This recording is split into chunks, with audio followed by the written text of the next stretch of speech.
British actor Robert Pattinson shot to stardom and teen heartthrob status as Edward Cullen, the vampire in the successful Twilight movie franchise. Well, he's leaving behind his bloodthirsty ways as he takes on a new role. In the film Water for Elephants, he plays Jacob, a young man who runs away and joins the magical world of the circus, but learns that everything under the big top is not as perfect as it seems when he falls in love with a married performer played by Reese Witherspoon. We don't get too far, there's a hotel in Salem. But don't stay longer than the night. Just come with me.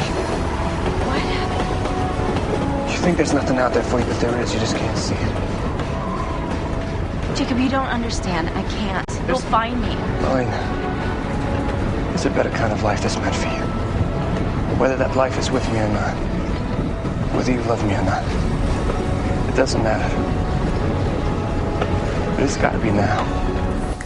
Look like you're holding up pretty well. Welcome back. Nice to see you. Thank you very much. You know, I was thinking during the introduction, when I was a kid, and that's a long time ago, but, you know, the kids my age, boys my age, they wanted to be baseball players or they wanted to run away and join the circus. This is a very different time. Did you have any of those dreams as a kid? Running away and joining the circus? No, the first time I went to a circus, somebody died. One of the clowns died. All right, I'm not letting that go. How did the clown die? His little car exploded. The joke car exploded on him. You're being serious about this? Seriously. Yeah? So did that kind of ruin the circus for you? It was. Like, my parents had to, everybody ran out. It was terrifying. It's bizarre. What a bizarre way to start the interview. The only time I've ever been to the circus. For people who didn't read the book that this movie is based on, tell me a little about Jacob. He's at Cornell University in 1929. Studying veterinary science, and he's on a scholarship, and his parents suddenly both die in a car crash, and he can't finance his way through college anymore, and he has no practice to go to, so he basically jumps on a train to be a hobo, and by accident, it's a circus train. And it's the time, as you mentioned, 1929, Great Depression in this country. It's a time when the circus would travel from town to town and city to city by train. And growing up in London, is this a time period you were at all familiar with? Did you know about this moment in our history? I did. There's always something. I think growing up in England, it's very romanticized, that moment. I mean, Westerns seem like they're more popular, like in England. But I mean, I think that period, the kind of 30s, it was the kind of most exciting. It was the end of the Wild West, but then with a ton of industry as well. So I always found it kind of interesting. And then after that point, it kind of turned into white picket fences, and then nothing. The American Dream took hold. You play opposite Reese Witherspoon in this. The interesting thing to me was I was looking back. Vanity Fair, the movie in 2004, you actually played her son, although people didn't really get to see that because it was cut, right? Uh-huh.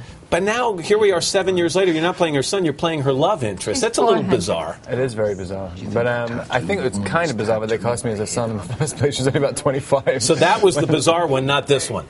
I think so. I mean, I guess because I was cut out of the other one, it must mean something. Something didn't work. You play opposite a lot of animals in this one, too, and I've always heard actors say that they don't like that. You seem to enjoy it, but a lot of actors come in and say it just makes every take longer. There's a variable added that we don't like.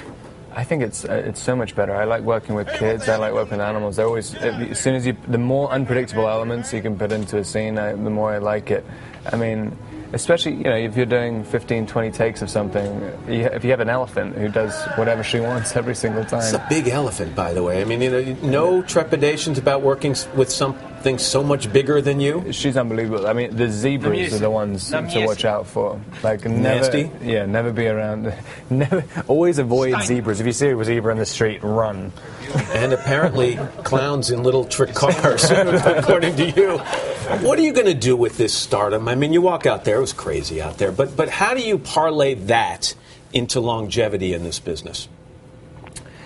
Who knows? That's a hard one for a lot of actors. I mean, you just you can't predict what an audience feels, but I mean, I guess if you keep doing what you like doing and if you try and make movies that you'd want to watch yourself, then hopefully one other person in the world will want to watch them. Yeah, I mean, there's no way to second guess an audience. So who knows? You've got the fourth installment of the Twilight series, which is being broken up into two movies, from what I understand. Done in the can. Is it all finished? Yeah. Yesterday morning I finished. Congratulations. You feel good about that? Yeah. It was a long process, 8 months.